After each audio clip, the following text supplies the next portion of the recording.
The Jester returns to our screens with a sequel. Written and directed by Colin Krawchuk, The Jester 2 promises to be more horrifying, more exciting, and more plot-driven than the first installment.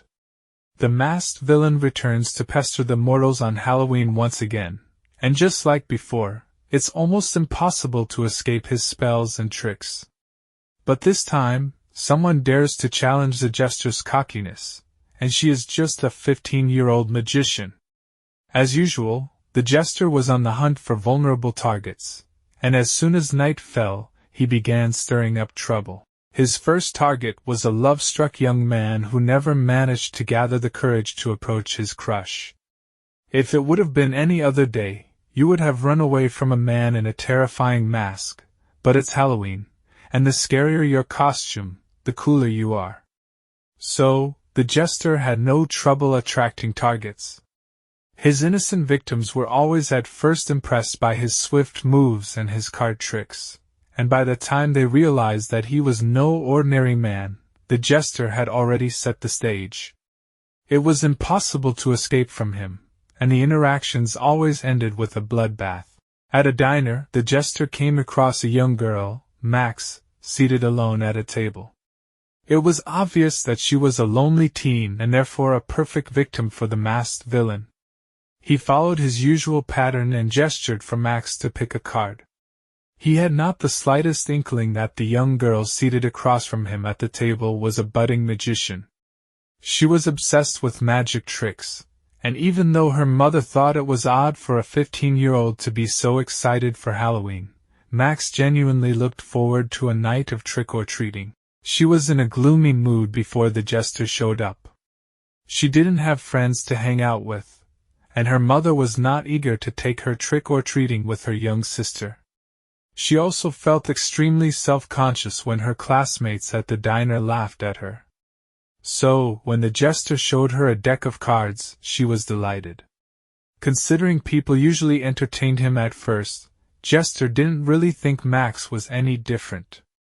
But in the middle of his trick, when Max enthusiastically exclaimed that she recognized the trick, he was taken by surprise. She took the deck of cards from him and explained how the trick was about to unfold. The Jester didn't know how to react when Max showed him a trick she'd been practicing recently. The Jester wasn't impressed. He was rather disappointed and couldn't figure out how he could have made the mistake of choosing a wrong target.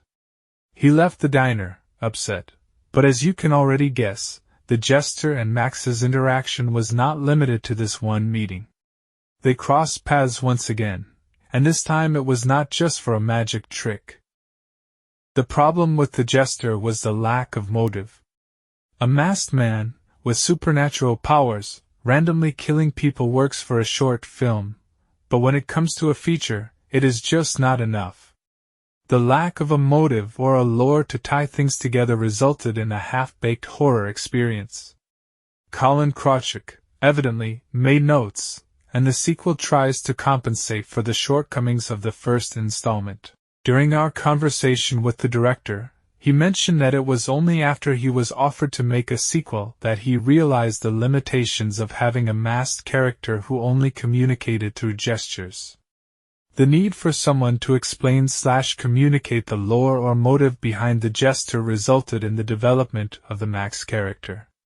The 15-year-old magician is a great addition to the Jester world.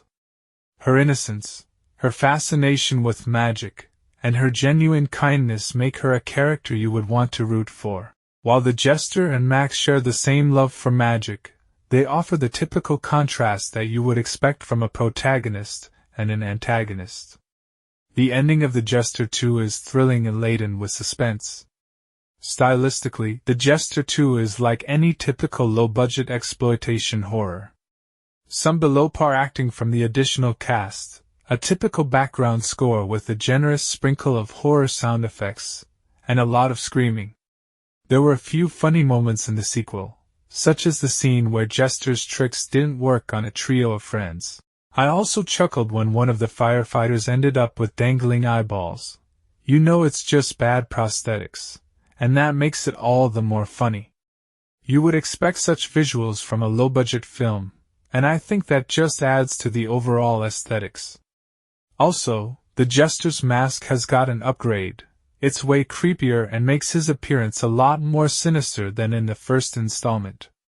Caitlin Trentum delivers a convincing performance, as Max Michael Sheffield has been playing the Jester consistently since the short film days, and clearly he has brilliantly embodied the character.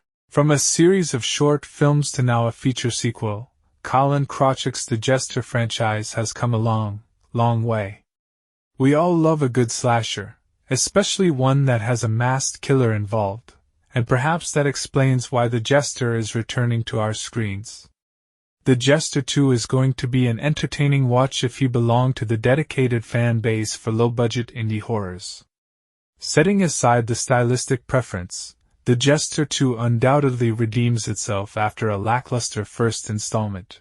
I won't recommend it if you're searching for an edge-of-the-seat experience, but if you're on the lookout for a popcorn horror flick, then The Jester 2 is just the right fix.